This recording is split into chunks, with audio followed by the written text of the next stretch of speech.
नमस्कार, मैं हूं जितेंद्र। स्वराज न्यूज़ में आप सभी का स्वागत। ईश्वर नहीं है, ईश्वर नहीं है, ईश्वर बिल्कुल नहीं है। जिसने ईश्वर का आविष्कार किया वो महामूर्ख था, जिसने ईश्वर का प्रचार किया वो धूर्त था, जो ईश्वर का पूजा करता है वो बर्बर है।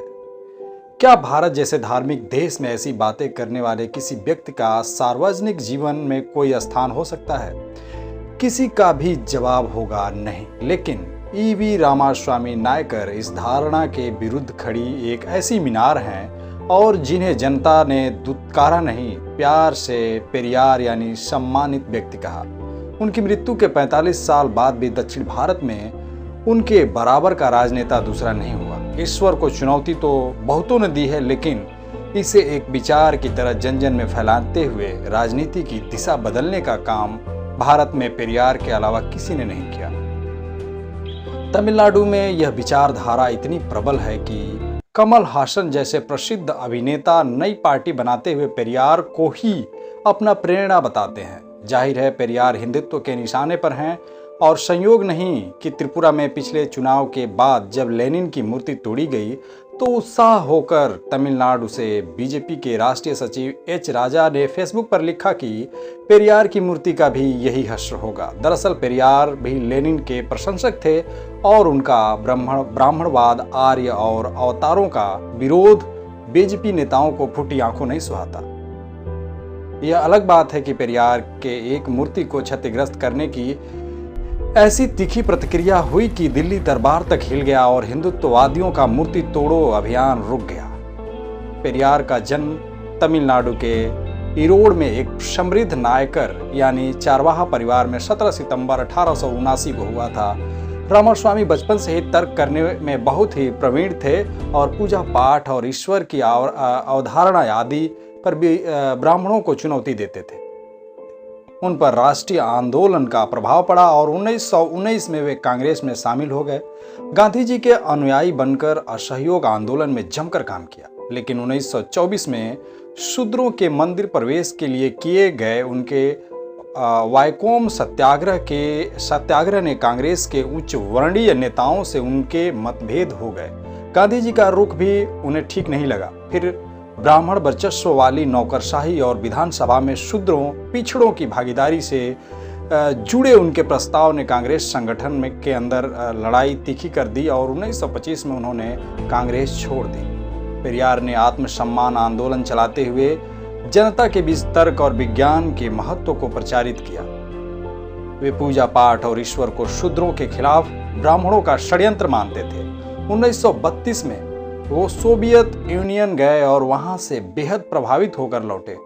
उत्पादन के साधनों पर राज्य का नियंत्रण हो, इसके वे समर्थक बन गए। उनके समर्थकों के बच्चों का नाम रशिया से लेकर मॉस्को तक रखा जाने लगा। करुणानिधि के बेटे स्टालिन आज भी तमिल राजनीति में बड़ी हैसियत रखते हैं। पेरियार 1938 से 1944 तक जस्टिस पार्टी के अध्यक्ष रहे, जो गैर ब्राह्मणों को हर स्तर पर भागीदारी और सम्मान दिलाने के लिए संघर्ष कर रही थी। साथ ही पेरियार द्रविड़ राष्ट्रवाद के भी पुरोधा बनकर उभरे और 1937 के हिंदी विरोधी आंदोलन में गिरफ्तार भी हुए। 1944 में उन्होंने द्रविड़ कड़गम बनाया, जिसने तमिलनाडु की राजनीति को हमेशा के लिए बदल दिया। आगे चलकर पार्टी में विभाजन हुआ और डीएमके यानी एआईडीएमके बनी, लेकिन पेरियार निर्विवाद पथ प्रदर्शक माने गए।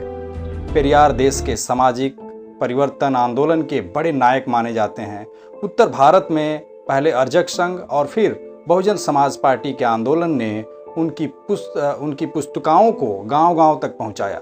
2007 में यूपी में अपने बुत्ते सत्ता में आने के बाद मायावती ने लखनऊ में पेरियार की मूर्ति लगाने की योजना बनाई थी, लेकिन राम मंदिर का नाम जप कर राजनीति की मुख्य धारा में आई बीजेपी को राम विरोधियों का यह सम्मान रास नहीं आया। विनय कटियार जैसे बीजेपी के नेताओं ने पेरियार की मूर्ति को तोड़ने का ऐलान कर दिया और बहुजन से सर्वजन की ओर बढ़ रही मायावती ने अपने कदम पीछे खींच लिए। बीजेपी का पेरियार से विरोध का बड़ा कारण सच्ची रामायण जैसी उनकी रचना थी। सच्ची रामायण राम सहित रामायण के तमाम चरित्रों को खलनायक के रूप में पेश करती है। पेरियार को विश्वास था कि राम आर्यों के प्रतिनिधि हैं, जिन्होंने दक्षिण के द्रविड़ों का संहार किया, जिन्हें राक्षस कहा जाता था। इस किताब को लेकर कभी उत्तर भारत में भी बहुत बवाल हुआ था, लेकिन अभिव्यक्ति की आज़ादी, संवैधानिक संकल्प को अंत में जीत मिली।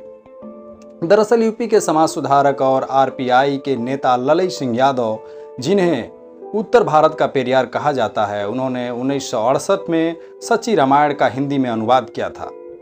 इसके प्रकाशन के बाद ही बवाल शुरू हुआ और यूपी सरकार ने 20 दिसंबर 1969 को इसे जब्त कर लिया।